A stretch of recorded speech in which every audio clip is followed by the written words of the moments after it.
And welcome in, everyone, to the It's Official podcast. He's Jeff Siegel. I'm Jeremy Plonk. We're representing First Bet and Express Bet. We take on 5 hot topics in horse racing each and every week. Jeff, the bottom of my computer tells me it's 68 degrees. It's lying through its megabytes. I mean, there is no question about it. It is summer here on the East Coast. Saratoga's in full swing. And out your way at Del Mar, we get started this weekend. Of course, at the Jersey Shore, it's Haskell Week. So this is a big one. Well, I tell you what, there's some really good racing. Of course, Del Mar Opens will draw a Saturday tomorrow, so looking forward to that. Same for the big Haskell Day at Monmouth, and I mean, it's loaded, it's crowded, it's fun, it's just really challenging. But that's what we're here for. We want to figure out what the races are playable and where we should put our wagering dollar on, and we've got some handicapping tips and analysis on this show that we hope will be, fairly helpful. Business was brisk. They were way up at Saratoga for their opening week. So let's see if that continues as the fans ascended in through the windows. Look, handicapping the horse races is tough. That's what we're here for, to share with each other. Jeff and I give each other help on handicapping. Hopefully we help you as well. But Jeff, sometimes races just look logical and we overthink them. Fortunately for us, we didn't do that in the Diana at Saratoga. This is one that really wasn't so hard. It looked on paper like the defending champ, White Beam, already a course and distance winner in the Diana, might control the race. Turns out that's as much as you had to think. Chili flag in the yellow will come widest of all as the field turns from White Beam. Digging in, Gina Romantica, Ebby Jets, Didi along the inside. They're in the final furlong, and White Beam keeps on going. Gina Romantica, Didi inside of her, and Moira. It is Flavian Pratt and White Beam looking for a repeat. White Beam all the way in the Diana. Tight photo for second between Gina Romantica and Moira. Didi finished fourth. Now, when things go so logically, the horse pays $4, right? Not 4.5 to 1. We got over $11 on White Beam. How did it happen? Let's unpack it and talk about this. Well, you had it as another one of your race of the week winners, been red hot in the last month or so, and I had handicapped this mare to win, and then I looked at your race of the week, and it's almost like I read your mind or you read mine. I don't know. We came up with the same logical analysis, and I'm saying, well, okay, I consider myself to be reasonably, decent as a handicapper, and I know you are. Right. I figured if you and I like the same horse, this horse is going to go off at 4 to 5 or something. Even though on paper it didn't look like that. Chad Brown had 5 in the race; she was one of them. But sometimes, and I can tell you this, Jeremy, when I like a horse and I like it because it's going to be the quote unquote controlling speed. That's the most confidence that I can have in a wager, because number one, you don't have to worry about traffic or pace, because you are the pace. Right. And then you have to hope that your horse runs up to its ability. And that happened here. And yet, as you pointed out, it was an overlay. I'm not really sure why it happened that way, but it sort of seemed logical. And that's why it wasn't so hard at all. And sometimes you fall into it that way. How did you see the race? And I mean, obviously you saw it the same way I did.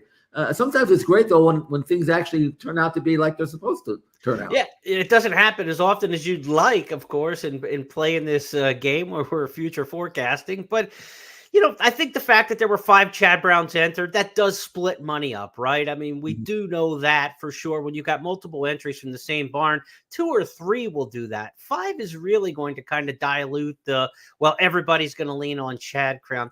I don't think the East Coast players have totally wrap their arms around Flavian Pratt yet, and he is just sensational. And so, when they see Irad with Chad, it's just 2 fists, and I don't think Flavian's getting 2 fists yet from players, even though he's proven to be, to me, one of the top 3-4 jockeys in America, regardless of surface. He's really shown. It's kind of comical that a couple of years ago when he left the West Coast and came to ride on the East Coast, that a lot of the Eastern Twitter time zone folks were saying, he's going to learn what it's like in the big leagues now. And, I think Flavian has more than held his own and one of the top 2 jockeys. It's he and Irad right now for supremacy, I think, on the East. On the West, I don't care what coast you're talking about. The other thing in here is, she had a couple losses in a row. She got beat, although she didn't get beat very far last time out against some of the others in this race.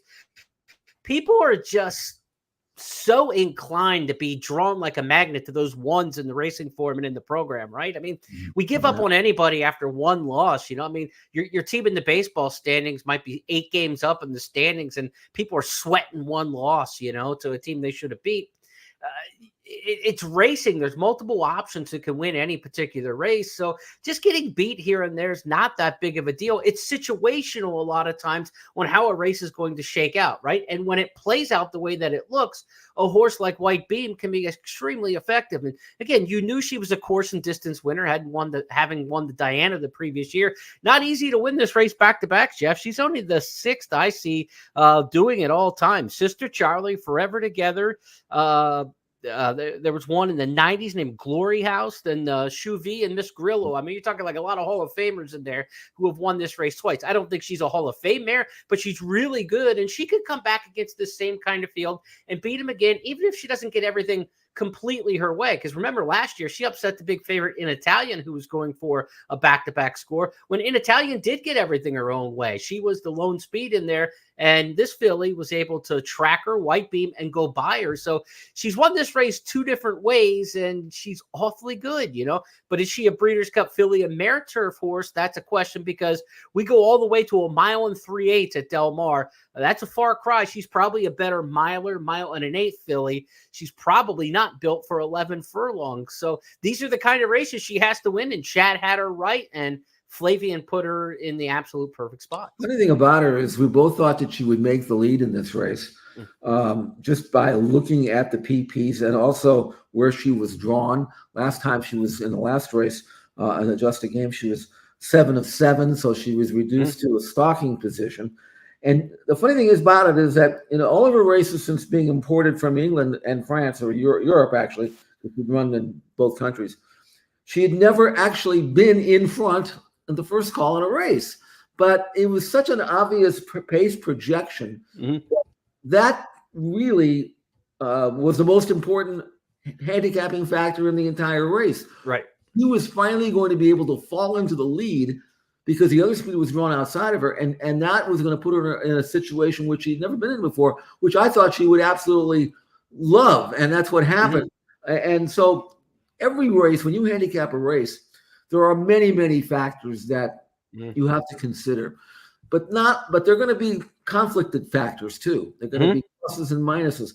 The handicapper must find out which of the factors are the most vital, the most important, the most influential in a particular race. And in this race, everything that positive and negative about all the other horses was overshadowed by the fact that finally White Beam is going to be handed an easy lead, which she's never done before. And I think she's really going to take advantage of it, and hence the 9-2 odds. So again, the winning handicapper, at least in this race, was able to figure out a race shape that maybe eluded other handicappers who didn't recognize what the situation was going to be. A lot of factors have changed over the years in our handicapping, whether it be technology, whether it be the way horses are conditioned and trained. Used to throw out horses off of layoffs. The class, you could kind of look at a claiming level and figure out if they were going up or down in class, but all the claiming races have 3 different levels now where you can become eligible to run in the race. It's so hard to be a class handicapper. It's so hard to be, a handicapper in a lot of different ways. There's new technology and tools, and not just the buyer figures anymore. And that sort of thing. But the one thing that kind of stays tried and true, and if you're an old school handicapper like me, is trying to evaluate the pace. You're not going to get it right all the time. It's an artistic judgment, obviously, but I think it's the most effective. And when you talk about tiebreakers in your handicapping, all things equal, and this was an all things equal kind of race, right? Didia was in there. This was a really good looking field. This was a legit grade 1. You weren't separating them on class. There were horses who had won over this course before. You weren't separating them just on affinity for the ground, that sort of thing.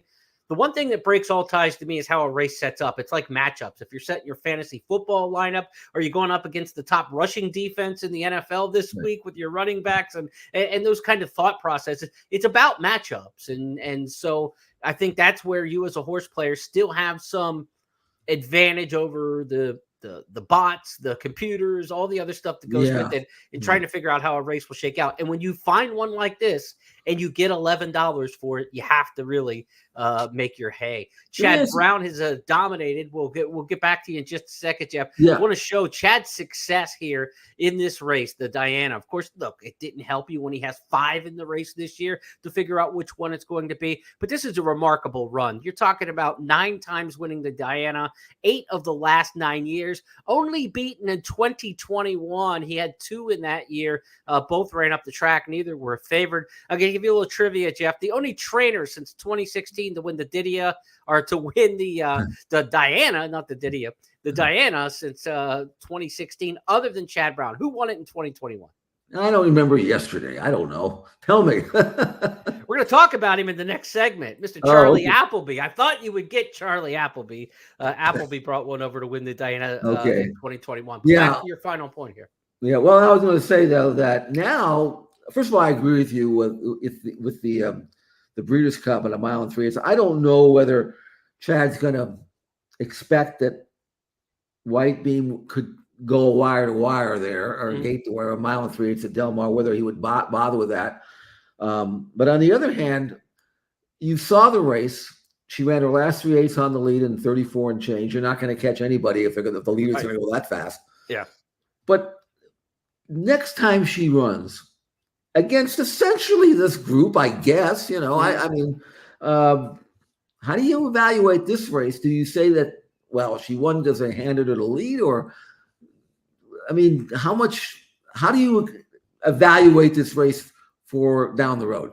I think it underscores her form, and it's hard for top class horses to hold their form, especially mares as they get older like this. Yeah. So this is a very good sign. Whether or not the victory was based on the situational matchup, but the fact that she held her form and was good enough to run the last 3/8 and 34 and change, she's holding her form exceptionally well. So they're going to have a hard time, running against her the next time, just like they did in just a game. She only got beat, 3/4 of a length in there. She continues to hold her form. She's going to be a player. She's not an easy out. She's won about 50% of her races. She's really only run one poor race in her entire career. So she'll be a factor next time. Whether or not she wins or not, you check the matchups, right? And see how it may shake out. And of course, tote board sensitive, right? If everybody jumps on her because there's now a 1 next to her name out of this race, and she's 9-5 next time in a spot where you say, well, she had it her way last time at 9-2. Why take 9-5? You could certainly make the price sensitive call to try to beat her next time. That's what the matchups and the board are all about. And that's what we'll have to do as handicappers. But taking a real world lesson, I think, in pace handicapping and value handicapping there from a big time race, not just the highlight of the Diana, but a lot of learning that we can do as horse players coming out of that race that you picked as our first topic. Let's go to our Breeders' Cup tracker, our second topic this week on It's Official. We mentioned Charlie Appleby, the only non-Chad Brown winner of the Diana since 2016.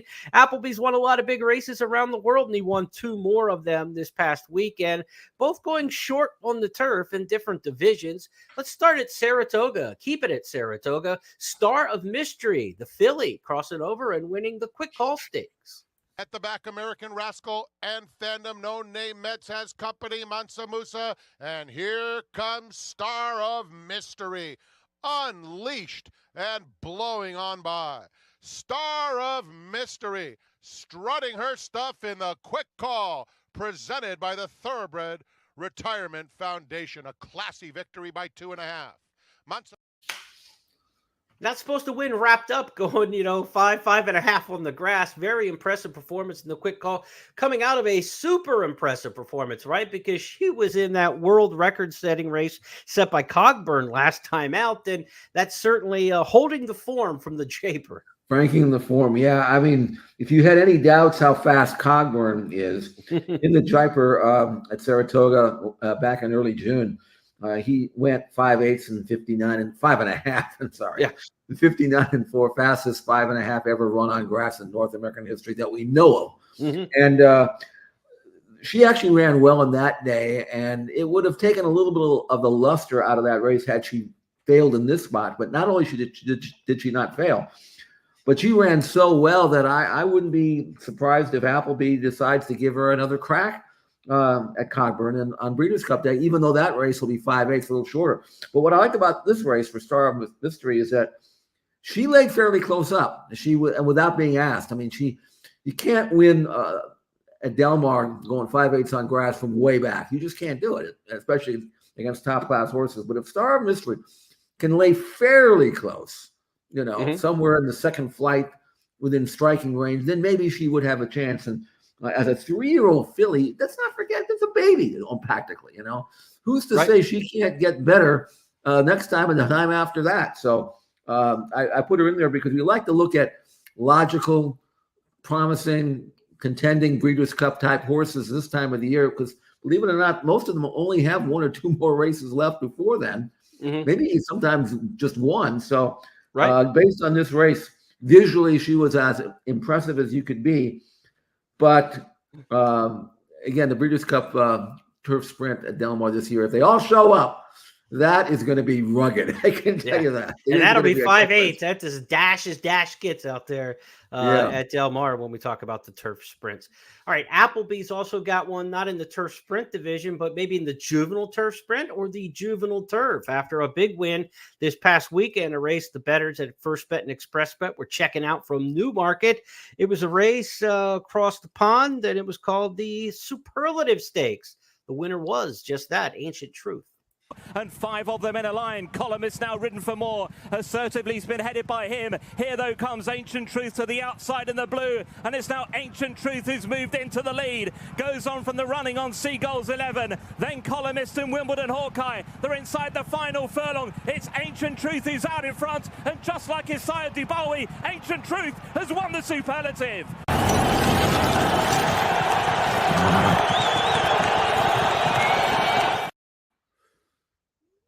And we see this horse maybe in the Breeders' Cup Juvenile Turf Sprint, Jeff, maybe for the Breeders' Cup Juvenile Turf. Of course, Appleby 2 years ago came over to Keeneland with Mischief Magic for the Godolphin Blue and won the Juvenile Turf. He's been pretty well represented in the Juvenile Turf going long, Juvenile Turf Sprint by Mischief Magic a couple years ago. A Juvenile Turf, Appleby's had horses in 2013, 17, 18, 21, 22. He's not afraid to bring a 2-year-old over here. Might we see this one come fall?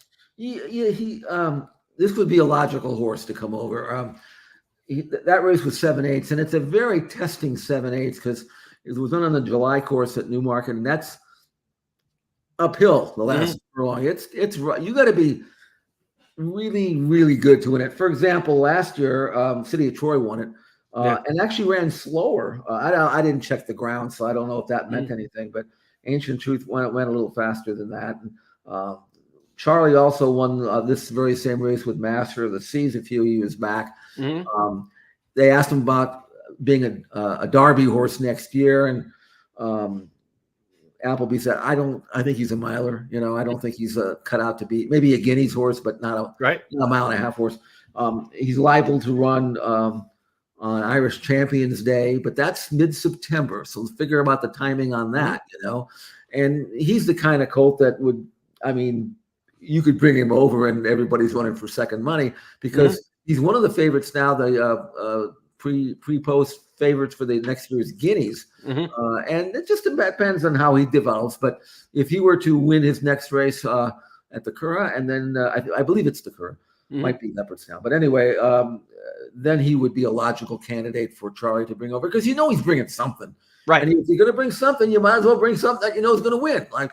And by the way, at this stage of his career, he really is much more accomplished and much more advanced than Modern Games was a couple of years back. So that using that as a springboard or a comparing stick, I would think that Charlie would think that if he were to decide to come with Ancient Truth, he'd have the horse to beat. That was Modern Games at Del Mar, Breeders' Cup Juvenile Turf. They go a mile there. It should fit this horse's wheelhouse pretty well. All other discussion about Modern Games in that year's Breeders' Cup Juvenile Turf, we will sweep under the rug so that not to upset people in that tote fiasco that we don't want to relitigate. Let's go to our third topic this week on It's Official as we get past our Breeders' Cup tracker.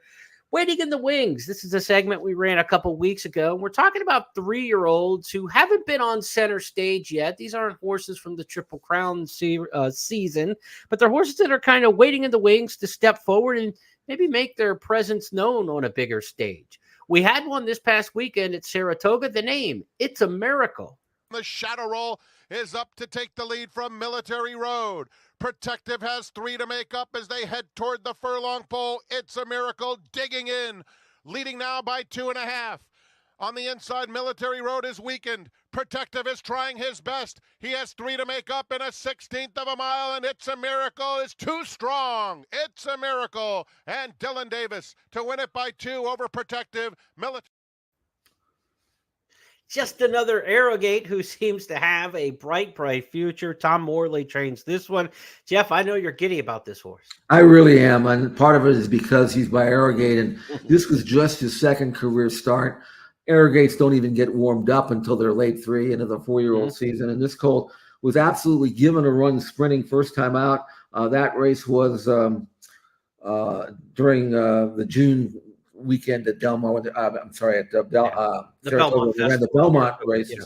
He was second that day to Illuminaire, who came out of this race and won, which kind of franks the form right there. He earned a big number sprinting. Now, you know me, I like that 2 sprints in a stretch out angle, and I try to avoid the 1 sprint in a stretch out angle because I always get burned by it. They always seem to be a little short. They don't run as well. But when you get those 2 sprints and then you stretch out, you know you've got a horse that's fit and ready. But this colt only had 1. So I said, I love this colt. I love the pattern. Should I, take the bait and bet on him anyway because he's only got the 1 sprint, even though I've been burned by that before? I said, no, this colt is so good, I think he's going to overcome that angle. And he did. Won nicely.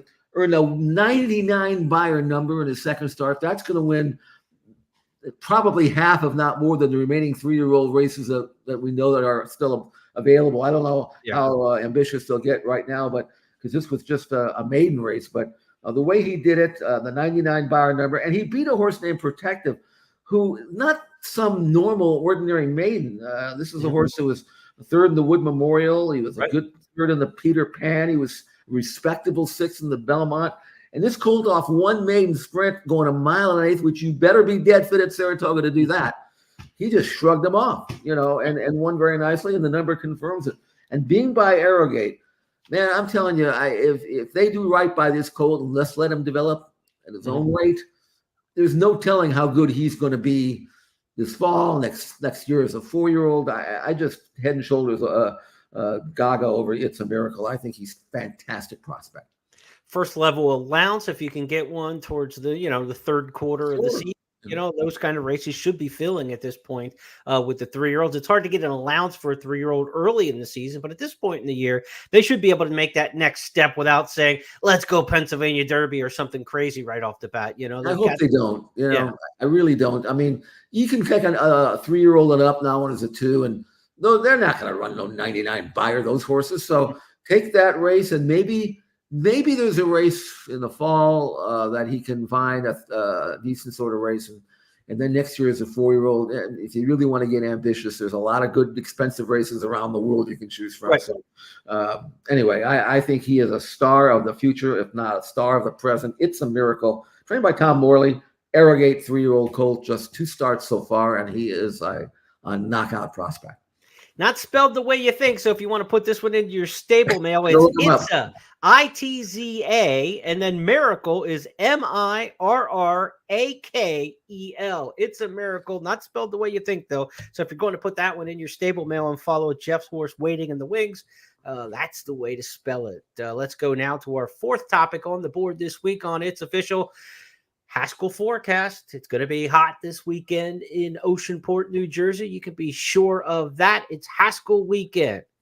Time now on the It's Official podcast to preview the Haskell with our forecast. Haskell Stakes has a probable field of 6, and let's take a look at who may line up in the Haskell Invitational. 1.1 miles coming up on Saturday, $1 million race at Monmouth Park.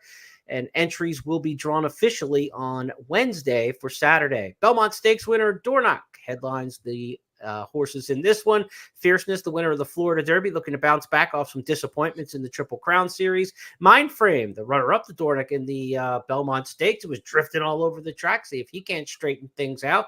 Then you've got a couple local winners in Long Branch winner Sea Strake, Pegasus winner Tuscan Sky, and the return of Timberlake for trainer Brad Cox. Cox has won this race 2 of the last 3 years with horses like Mandaloon and Cyberknife. We'll see if he can do it with the comebacking Timberlake, not seen since the Arkansas Derby. Jeff Siegel, your early thoughts on this race to Haskell?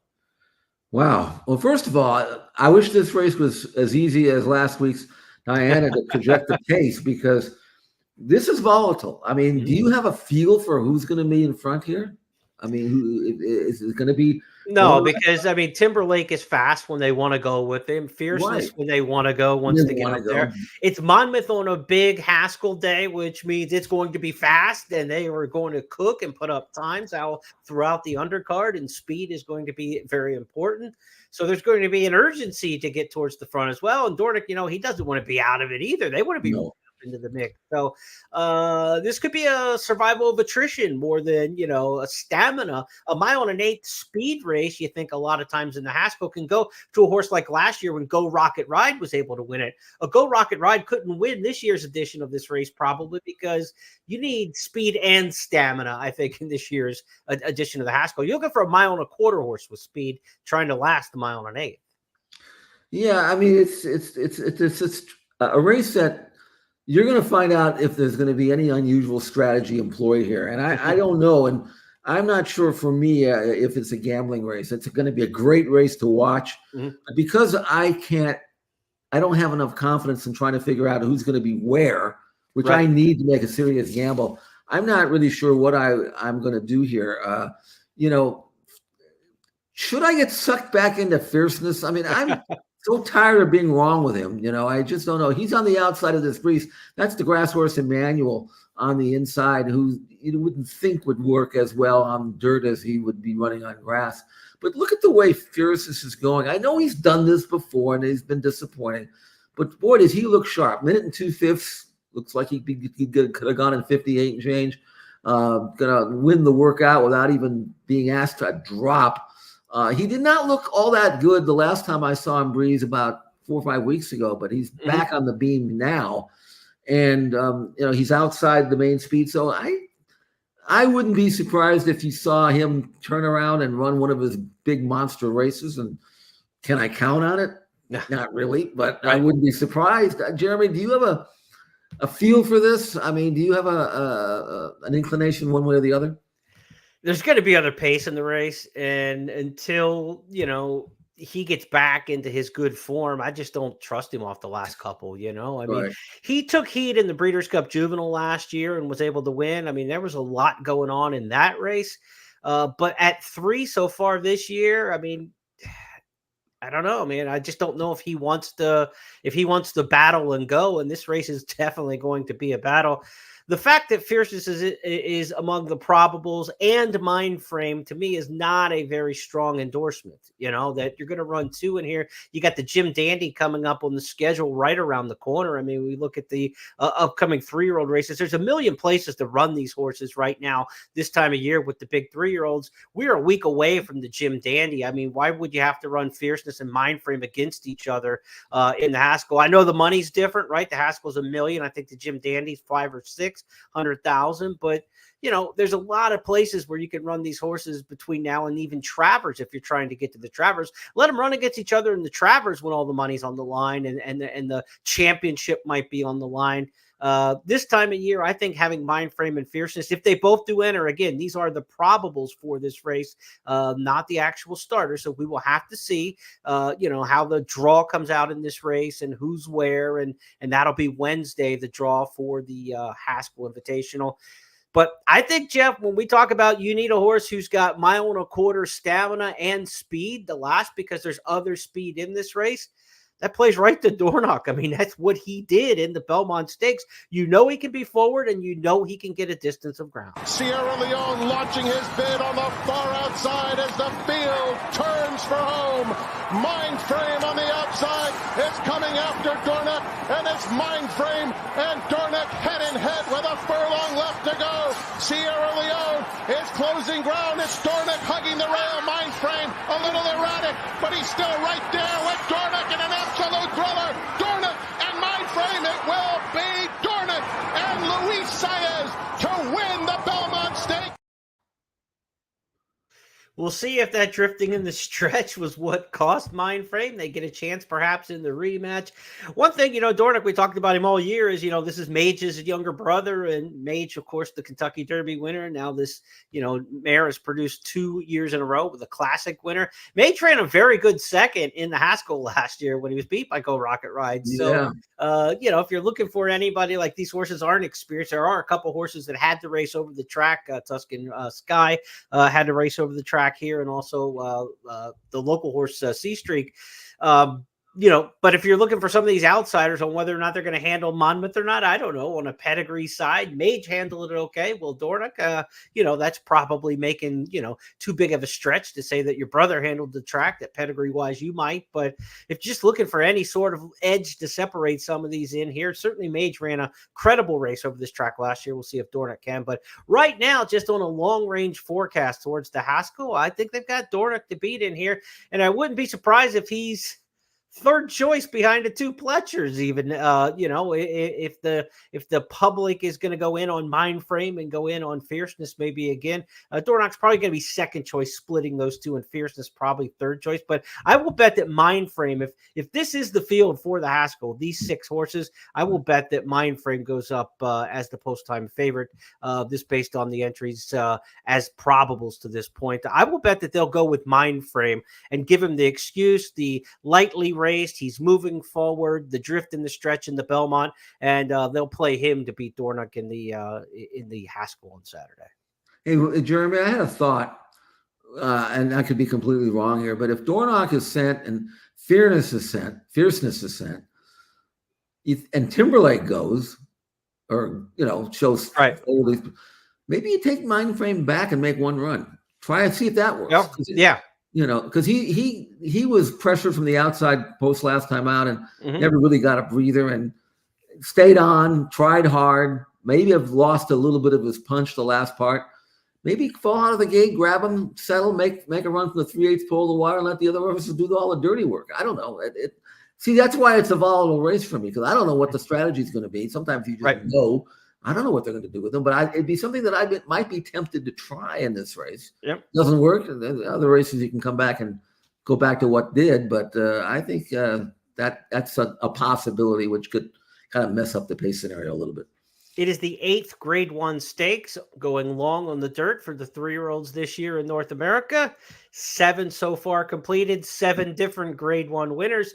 Who could get a double? Dornoch could add to his Belmont. Fierceness could add to his Florida Derby. Those two right now could be the first to get to 2 Grade 1 wins and maybe step forward in a potential 3-year-old championship. Would be harder for Fierceness, obviously. Florida Derby Haskell looks good on a resume, but without the benefit of a classic win to this point, Fierceness would obviously need to add more to his resume to upend some of the horses who won classic races. But we're expected to see Seize the Gray either the following weekend in the Jim Dandy, or we could see that horse. Looks like Jim Dandy at this point, and then to the Travers. Yeah. And as for Mystic Dan, the winner of the Kentucky Derby, he's sidelined. Kenny McPeak said he will not make the Travers, and he may not start again this year. Things are not looking good for Mystic Dan in terms of adding to what he's done to this point. He's had an outstanding season, of course, ran well throughout the Triple Crown Series and won this year's 150th Kentucky Derby. But Mystic Dan may be done for the campaign, and that is welcome news to some of those others who have been battling along throughout the campaign, and those horses waiting in the wings, like we talked about in our previous segment with It's a Miracle and other horses like that who could be late developers. So interesting 3-year-old season still rolls on. Again, we showed you just a minute ago how many big races are still on the schedule for these horses. Coming up next week, the Jim Dandy. After that, the West Virginia Derby. We got the Travers. We got races like the Super Derby and the Pennsylvania Derby and Oklahoma Oklahoma Derby before these horses will have to get back in and take on the older horses in the Breeders' Cup Classic division. All right, let's go to our fifth and final topic on the board this week, and it's the same each and every week, the Stars of Tomorrow. We're trying to figure out some of these horses coming up from the lower ranks into the spotlight, and this horse is already a two-time stakes winner, but you may not have followed him to this point. He won the Royal Palm Juvenile down at Gulfstream, and then he showed up at Woodbine over the past weekend in the My Dear Stakes. His name is Bullet, and he lives up to it. Front of Supergirl making ground. Ambitious Lass running on, but Bullet hands and heels here, Patrick Husbands, and goes up on the outside to go and hit the front. Carlisle Bay, the rail there, 4 in front of Supergirl, and Carlisle Bay trying to make a race of it, but Bullet opens up a length and a half in second place in Carlisle Bay, and now Bullet showing just how strong she is. Wins the My Dear by 3 or 4 lengths. Supergirl second, Carlisle Bay third, and Ambitious Lass fourth.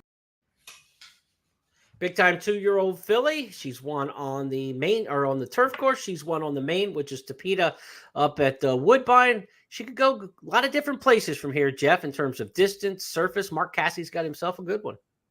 And she is actually bred more for dirt than anything else. The Warfront, a lot of people think Warfront's a grass sire, which he is. He was a dirt runner in his racing days, though. His son at Danzig. And this is a filly that won her first start, overcame a terrible start, rallied wide, won for fun, got bet off the board here, and won again very impressively. And would you say that she's got a pretty good pedigree? I would. By Warfront, out of a Tappet mare who was didn't win stakes, but her dam was Surfside's champion 3-year-old filly, won the Frizette Seattle Slew filly, and her dam, Surfside's dam, was Flanders. Remember her? All she did was Breeders' Cup juvenile fillies and a champion 2-year-old. So class in the dam, as they say at the sales ring. And Warfront has got every right to not only run at least as well, if not better, on dirt, which he hasn't had a chance to do that yet. But I mean, she should develop very nicely throughout the year and in the next year as a 3-year-old. So she's never run long either. So should do that. I mean, she's been at Gulfstream, she's been at Woodbine. Now let's try the big girls. How about that? Let's head to New York and see how you match up there, and I think she'll match up against anybody there, at least from what we've seen so far. Put a ring around her for the Alcibiades at Keeneland in the fall. Mark Cassie always has somebody good for the Alcibiades. His 2-year-old fillies, just come up and down the line in those 2-year-old filly stakes races at Keeneland over the years, regardless of surface. So whether they go Alcibiades with her or Jessamine and try to keep her on the grass, whatever they want to do, I would be shocked if she's healthy and Bullet does not show up during the Keeneland fall meet. Maybe somewhere between now and then. And of course, we're waiting all the way to the first week of October for those races at Keeneland. But Cassie really supports that program and has had so much success. There'd be no reason for him to go somewhere else.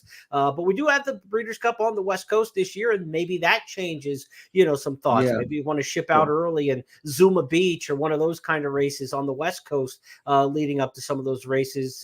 I would imagine they'll stretch her out and go a little farther. Surfside, like you mentioned, the dam side pedigree is going to get 2 turns, but it's going to be better early probably than later in the career. So this is the filly you want to make your money with now if you own her. I mean, she's really good now. She's developed, and she's got a win early dam side pedigree for sure. So take advantage of it, I would think, and see if you couldn't potentially make her a 2-year-old champion filly like a Wonder Wheel or somebody like that that Cassie's had some success with in recent years. Yeah, very exciting filly.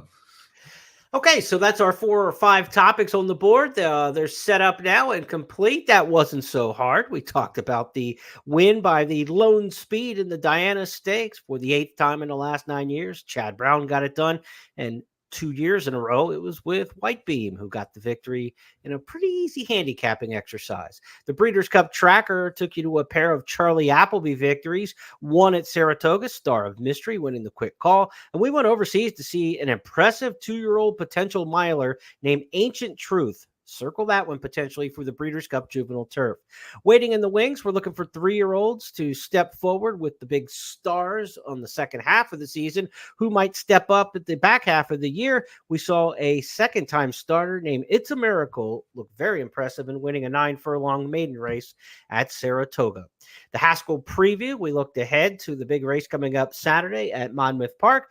which could match two of the Grade 1 winners so far this year, Florida Derby winner Fierceness and Belmont Stakes winner Dornick, amongst the field of 6 expected in the entry box on Wednesday. And our star of the future this week is Bullet, already a 2-time stakes winner from Mark Casse, fresh off her win in Saturday's My Deer Stakes at Woodbine. Those 5 topics are now official because Jeff Siegel and I said so. That's how we play the game each week. And we'll do it again next week when we throw 5 more topics up on the board. Now, every once in a while, we've got an extra topic for you, bonus topic time. Sometimes it's fun and irreverent. Sometimes it's serious. And right now on It's Official, we want to give you a little handicapping hint for Del Mar, which opens its season coming up on Saturday. 2-day race week this week at Del Mar. Saturday's opening day card. It's the second week of Saratoga, so you're already in tune with what's going on at the spa. Jeff Siegel's going to give you a couple handicapping hints that he's looking forward to at the Del Mar meet. Go ahead, Jeff. Well, this is a racetrack that's far different from Santa Anita. Very difficult to make up ground at Santa Anita. I mean, usually you can figure out who the winner is at the quarter pole, but not at Del Mar, especially if there is a contested speed jam, either sprinting or routing. When they go faster and they hook up, then they usually pay the price. So if you can project a race, either sprinting or routing, that's going to have a contested faster than par pace, then look at the stalkers, the mid-pack runners. They have an edge. At Santa Anita, they might have the similar edge, but they just don't get there. They just kind of grind it out and don't have that acceleration that you'll see at Del Mar. So do that. As far as horses for courses, obviously for that kind of a similar thing, different racetrack. You have horses that don't act at Santa Anita that'll improve a ton at Del Mar. So if they had success last year or in the past sometimes, that's an extra positive factor. It's a very important factor as far as I'm concerned. When I like a horse, I always check back to see how they've done it at Del Mar in the past. I mean, if they haven't run well, it might have been because they were in too tough or wrong distance. You can forgive that. But if they're in a good spot in the past at Del Mar, they don't run well, be careful because they might not run well again. Inside posts on grass are very, very positive. It's a kind of an egg-shaped type of turf course where they get a point on the turn and they come over and drop down into the stretch. And if you're hung wide there, you can be wide one turn, but don't try at 2 turns. If you're wide clubhouse turn, you better get over or else you have no chance. And you have an inside 3 or 4 posts going a mile or coming out of that dog leg chute, you've got a really good chance to secure a perfect trip, and then it's up to you to capitalize on that. This track can be pro speed. It can be pro closers. You just never know. It changes day to day. Watch early races. See if you think there may be an edge one way or the other. And if you can find one, you may have to adjust your handicapping. But Santa Anita, again, using that as a comparison because that's where most of these horses are coming from. Right. That track very rarely changes. You very rarely see a anti-speed or a pro closers track at Santa Anita. But Del Mar, they can shift around a little bit. So, watch the early races and go to school a little bit. Words of wisdom from Jeff Siegel, one of the veterans of the Southern California handicapping scene, and now this year with a rookie season as the official track morning line maker at Del Mar. So he'll be setting the program odds for all the races at Del Mar. Good luck this season when you play where the turf and surf meet at Old Del Mar. And that's going to wrap up this edition of the It's Official podcast. On behalf of my partner, Jeff Siegel, and everybody with First Bet and Express Bet, I'm Jeremy Plonk. Have a great week. We will talk to you on Friday when we handicap not only opening weekend at Del Mar, but other stakes races from around the country on the First Call podcast. Have a great day, everybody.